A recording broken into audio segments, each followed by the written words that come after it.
کوشش کی ہے جی پھر آپ کا ٹائم نہیں چلا نعرہ حیدری، نعرہ ولایت، حسینیت، حسینیت، یزیدیت، آل بیت علیہ السلام دشمن سے لعنت، بے شمار نعرہ صلوات، اللہم صلی علی محمد آل محمد۔ السلام علیکم ورحمۃ اللہ وبرکاتہ۔ اعوذ باللہ من الشیطان الرجیم، بسم اللہ الرحمن الرحیم، الحمدللہ، الصلاۃ والسلام علی رسول اللہ وآلہ آل اللہ واللعنۃ الدائمۃ علی اعدائہم اعداء اللہ من یوم عداوتہم الی یوم لقاء اللہ، اما بعد فقد فقال حسین بن علی علیہ السلام اولا بولایت ھذا الامر من ہؤلاء المدعین۔ صلوات پڑھیں محمد و آل محمد پر۔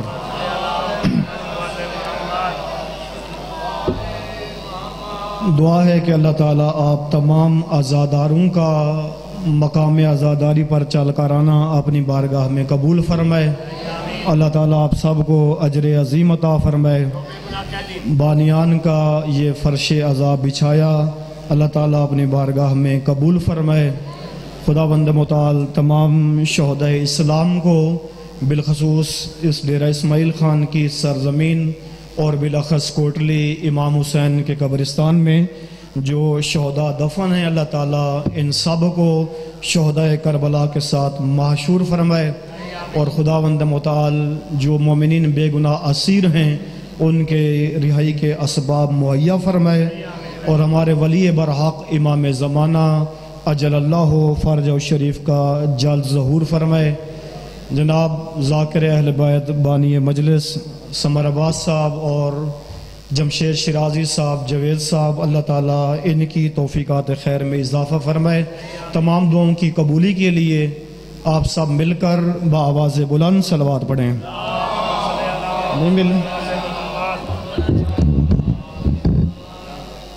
شکر گزار ہوں اللہ تعالیٰ کا کہ جس ذات نے آپ مومنین کے چہروں کی زیارت کی توفیق عطا فرمائی۔ بزرگان گراں قادر، واجب الاحترام، جوانان، دوستان، سامعین محترم، دین بنانا، نظام بنانا، قانون بنانا، اسلام بنانا یہ اللہ کا کام ہے، اور اس بنے ہوئے دین کو، اس بنے ہوئے نظام کو، اس بنے ہوئے اسلام کو، اس بنے ہوئے قانون کو لوگوں تک پہنچانا یہ نبی کا کام ہے، اور اس پہنچے ہوئے دین، اس پہنچے ہوئے نظام، اس پہنچے ہوئے اسلام، اس پہنچے ہوئے قانون کی حفاظت کرنا اور اس کو نافذ کرنا یہ امام کا کام ہے۔ یا علی۔ امت المسلمین کے اندر مختلف گروہ ہیں جن کا نظریہ ہے کہ نبی کے بعد مسند نبوت، مسند رسالت، اللہ کے دین کا وارث، اللہ کے بنائے ہوئے نظام کا وارث، اللہ کے بنائے ہوئے قرآن کا وارث، اللہ کے بنائے ہوئے قانون کا وارث ہونا چاہیے، مگر کسی شرط کی ضرورت نہیں ہے۔ کوئی بھی ہو وہ نبی کا وارث بن سکتا ہے، وہ قرآن کا وارث بن سکتا ہے، وہ اسلام کا وارث بن سکتا ہے، وہ دین کا وارث بن سکتا ہے، وہ اللہ کے بنائے ہوئے نظام کا وارث بن سکتا ہے، مگر مذہب تشیع کا نظریہ، آپ کا نظریہ، ہم سب کا نظریہ، نبی کے بعد مسند نبوت، مسند رسالت، اللہ کے دین کا وارث، اللہ کے بنائے ہوئے نظام کا وارث، اللہ کے بنائے ہوئے قانون کا وارث، اللہ کے بنائے ہوئے اسلام کا وارث ہونا چاہیے، مگر وارث بننے کے لیے چند شرطیں ہیں، جن میں سے بنیادی ترین شرط یہ ہے کہ نبی کا وارث و مسند نبوت کا وارث و مسند رسالت کا وارث اور اللہ کے بنائے ہوئے اسلام کا وارث، اللہ کے بنائے ہوئے دین کا وارث، اللہ کے بنائے ہوئے نظام اور قانون اور قرآن کا وارث وہ ہو سکتا ہے کہ جس کی خلافت کا اعلان خود رسول اللہ فرمائے اور جس کی امامت کا اعلان خود اللہ فرمائے۔